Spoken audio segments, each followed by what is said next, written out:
ঈদুল আজহার বন্ধে কোথায় যাওয়া যায় চিন্তা করতে করতে রাঙামাটি যাওয়ার প্ল্যান হয় হঠাৎ। আগে থেকে কোনো কিছু ঠিক না থাকাতে এবার চিন্তা করি বাইক নিয়ে বের হয়ে যাব। আজকের ডে ট্যুরে আপনাদের 4টা স্থান দেখানোর চেষ্টা করব। সকাল 8:30টায় বের হয়ে রাঙামাটির মনোমুগ্ধকর আঁকাবাঁকা রাস্তায় যেতে যেতে চোখে পড়ে এই দৃশ্য।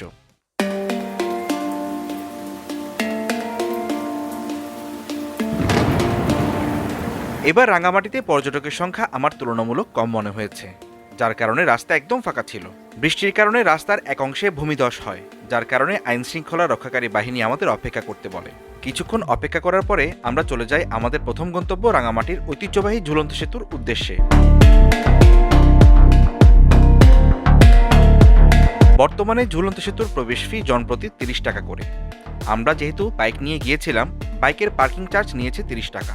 ছোটবেলা থেকে এখানে আসি, যতবার আসি ততবারই ভালো লাগে। নতুনত্ব আনতে এখানে সিঁড়িতে বিভিন্ন রকমের কালার এবং বসার জন্য জায়গায় জায়গায় পাথরের সিট বানিয়ে রেখেছে, যাতে পর্যটকরা বিশ্রাম নিতে পারে। আমি যেদিন গিয়েছিলাম সেদিন এখানে প্রচুর বৃষ্টি পড়ছিল এবং অনেক বয়স্ক মানুষকেও দেখেছি ঘুরতে এসেছে। আপনারা যারা পরিবার নিয়ে এখানে আসার চিন্তা করছেন তাদের জন্য এই জায়গাটা একদম পারফেক্ট। রাঙামাটির প্রতিটা পর্যটন কেন্দ্র একটা থেকে অন্যটা 2-3 কিলোমিটারের ভিতরেই। ঝুলন্ত সেতু থেকে আমরা চলে যাই আমাদের পরবর্তী গন্তব্য পলওয়েল পার্কের উদ্দেশ্যে। পার্কের প্রবেশ ফি জনপ্রতি 50 টাকা করে। যদিও এখানে পার্কিং ফি ছিল, কিন্তু আমার কাছ থেকে তারা তা নেয়নি। এই পার্কটি রাঙামাটির সবচেয়ে সুন্দর পর্যটন কেন্দ্র, যেখানে পরিবার পরিজন নিয়ে আসা বৃথা যাবে না। কারণ এখানে বাচ্চাদের খেলার জন্য বিভিন্ন রাইড আছে এবং বড়দের জন্য রয়েছে খুব সুন্দর সুন্দর ছবি তোলার জায়গা। গরমকাল, বর্ষাকাল এবং শীতকাল এই জায়গাটা প্রতিটা সিজনের জন্য একদম perfect.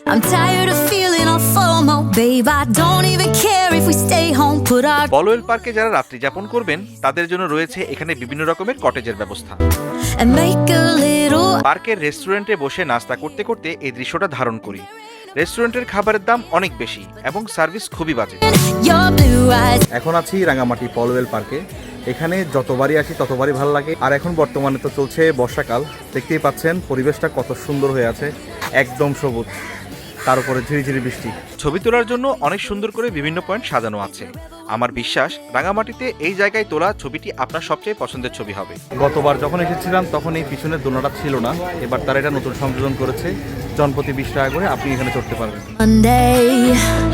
We'll tell our phones, do not disturb. I got my straw hat, babe, and you can finally pull the tags on your. Corporate booking এর জন্য এখানে হল রুম বানানো আছে, যেখান থেকে সরাসরি কাপ্তাই লেকের সৌন্দর্য উপভোগ করা যায়। প্রকৃতি এবং মানুষের কল্পনার ছোঁয়ায় এই জায়গাটিতে সময় কাটাতে আপনি বিন্দুমাত্র আগ্রহ হারাবেন না।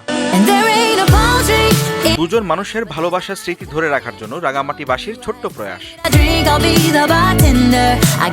আমি এখন যেখানে দাঁড়ায় আছি সেটা হচ্ছে পলওয়েল পার্কের লেক।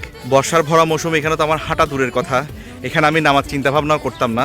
এখন মাত্র বর্ষাকাল শুরু, একদম যখন পরিপূর্ণ বর্ষাকাল যখন শুরু হবে তখন এখানে পানিতে একদম পরিপূর্ণ হয়ে যাবে। আমরা এখন আসছি অরণ্যক লেকে, বাট এখানে যে প্রবলেমটা হচ্ছে এখানে লেকই দেখা যাচ্ছে না, বিকজ এবছর পানি কম হওয়াতে একদম পানি নাই বললেই চলে।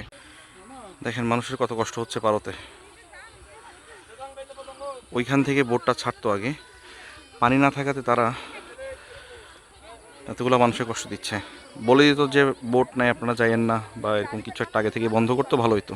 অরণ্যক লেক হয়ে বোটে করে হ্যাপি আইল্যান্ডে যাওয়ার কথা থাকলেও পানি না থাকাতে আমাদের হেঁটে যেতে হয়। অরণ্যক লেকের প্রবেশ ফি 50 টাকা এবং ওয়াটার পার্কের প্রবেশ ফি 200 টাকা। হ্যাপি আইল্যান্ডে কিছু সুন্দর সুন্দর ছবি এবং ঘণ্টাখানেক সময় কাটিয়ে আমরা চলে যাই আমাদের পরবর্তী গন্তব্য আসাম বস্তির দিকে।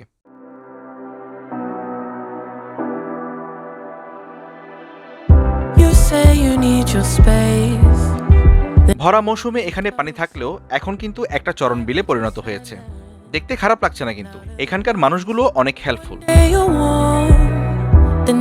আমি এখন আসাম বস্তির একদম শেষ প্রান্তে দাঁড়িয়ে আছি। যে ব্রিজটা দেখতে পাচ্ছেন আমার ঠিক পিছন দিক দিয়ে গেলে রাউজান লিচু বাগান দিয়ে হয়ে চট্টগ্রাম যাওয়া যাবে, আর ঠিক উল্টো পাশে হচ্ছে মানিকছড়ি দিয়ে আমরা চলে যেতে পারবো চট্টগ্রামের দিকে। এখন বাজে বিকাল 4টা। আরও কয়েকটা স্থান দেখানো যেত, কিন্তু বাইক নিয়ে আসাতে আমি প্ল্যান করি সন্ধ্যার আগে আগে রাঙামাটি থেকে বের হয়ে যাওয়ার। কারণ ডুয়ো রাইডে অতিরিক্ত সতর্কতা অবলম্বন করা ভালো, যেহেতু পাহাড়ি এলাকা। রিল্যাক্স ডে ট্যুরের জন্য রাঙামাটি বাংলাদেশের সবচেয়ে পারফেক্ট জায়গা। আজকের ব্লগ দেখে আপনাদের কেমন লাগলো আমাকে কমেন্ট সেকশনে জানাবেন। আপনাদের মতামত আমার জন্য সবচেয়ে গুরুত্বপূর্ণ। আবারও দেখা হবে অন্য কোনো জায়গায়। আসসালামু আলাইকুম।